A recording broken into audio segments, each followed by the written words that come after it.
Zdravo dragi moji, dobrodošli na naš YouTube kanal.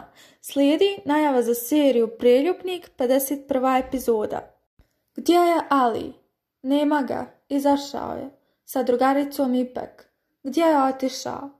Kako ja da znam gdje je otišao, Volkane? Već je odraslo dijete. Ne misliš valjda da ću ja oko njega da titram kao njegova majka, zar ne? Kćeri, ja sam Demirova mama. Nismo se upoznale ni popričale. Dođi malo ovamo da popričamo.